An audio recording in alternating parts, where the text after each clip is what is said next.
যে মানুষ তার জীবনের মায়া তুচ্ছ করে তার পতনের জন্য ঐক্যবদ্ধ হয়ে রাস্তায় নেমেছে। আর এই ক্ষেত্রে অগ্রগামী সৈনিকের ভূমিকা পালন করেছেন এদেশের স্কুল, কলেজ, বিশ্ববিদ্যালয়ের শিশু, কিশোর, তরুণ, ছাত্ররা। এর সাথে শ্রমিকরা যুক্ত হয়েছেন, সাধারণ মানুষ যুক্ত হয়েছেন। 1000-এরও বেশি লোককে শেখ হাসিনা হত্যা করেছেন। হত্যা করে যখন দেখেছেন আর কোনো উপায় নাই, তার সমস্ত কারফিউ ভেঙে ফেলছে, তার সমস্ত নিপীড়নমূলক আইন 144 ধারাকে ভেঙে দুর্জয় বেগে যখন শেখ হাসিনার বাসভবনের দিকে এগিয়ে যাচ্ছে, তখন তিনি পালিয়ে গেলেন বাংলাদেশ থেকে। তার মন্ত্রী বলেছিলেন যে বঙ্গবন্ধুর কন্যা পালায় না, কত ইনিয়ে বিনিয়ে তিনি বলেছেন ওবায়দুল কাদের সাহেব। কোথায় আজকে শেখ মুজিবের কন্যা? জনগণকে, নিজের দেশের জনগণকে যারা অত্যাচার করে, যারা আয়নাঘর বানায়, যারা কনসেন্ট্রেশন ক্যাম্পে বানিয়ে সেখানে বছরের পর বছর আটকে রাখে, তারা এই দেশের পরিচালক হবেন কি করে, হতে পারেন কি করে? কিছুদিন না হয় আইন শৃঙ্খলা বাহিনীকে দিয়ে হত্যা, গুম এগুলো করে একটা ভীতি তৈরি করে চেষ্টা করেছেন, কিন্তু একটা পর্যায়ে মানুষ তো সমস্ত ভীতিকে অতিক্রম করে রাস্তায় দাঁড়ায়।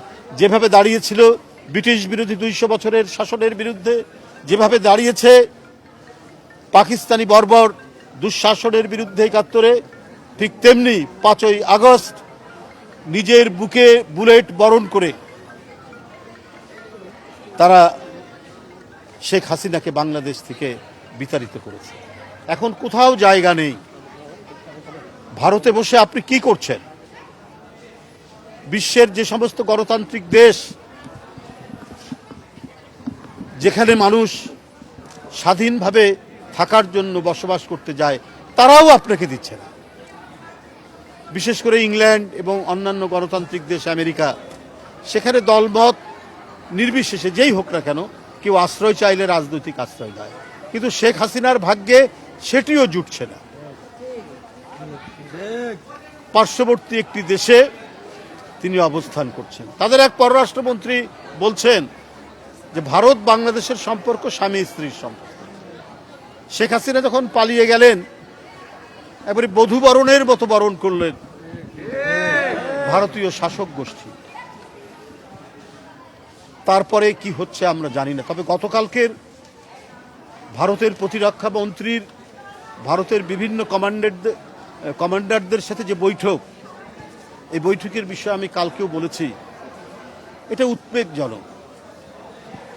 এটা উস্কানি কিনা, এটা জনমনে প্রশ্ন দেখা দিয়েছে। আপনারা কি নববধূকে সান্ত্বনা দেওয়ার জন্য, তার যে জমিদারি পুনরুদ্ধারের জন্য কোনো কাজ করছেন? তাহলে প্রতিরক্ষা মন্ত্রী এভাবে কথা বলছেন কেন? সেখানে বলেছেন ইউক্রেন রাশিয়া যে যুদ্ধ চলছে, হামাস ইসরায়েলের যুদ্ধ চলছে, এটা চলছে, কিন্তু বাংলাদেশে কি চলছে? বাংলাদেশের সকল মানুষ এক দানবকে তাড়িয়ে মুক্ত বাতাস, মুক্ত নিঃশ্বাস দিয়ে আজকে চলাফেরা করছে। আমি ডানে বামে কোথাও আমি গ্রেপ্তার হতে পারি, আমি গুম হতে পারি। এই শঙ্কা থেকে আজকে যে শান্তির এবং স্থিতির যে পরিবেশ হয়েছে, আপনারা কি সেইটাকে পছন্দ করছেন না? বাংলাদেশের মানুষ শান্তিতে থাকুক, বাংলাদেশের মানুষ গণতন্ত্র ফিরে আসুক, বাংলাদেশের মানুষ একটি সার্বভৌম দেশে বসবাস করুক, এটা কি ভারতের নীতি নির্ধারকরা তারা মোটেই পছন্দ করছেন না?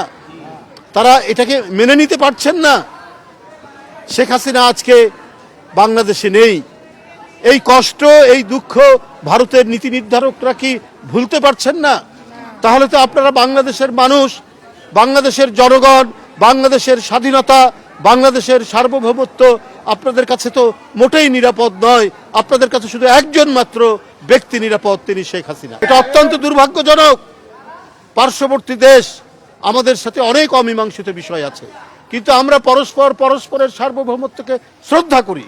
আমরা যেমন ভারতের স্বাধীনতা সার্বভৌমত্বকে শ্রদ্ধা করি, ভারতেরও উচিত হবে বাংলাদেশের স্বাধীনতা সার্বভৌমত্বকে শ্রদ্ধা করা।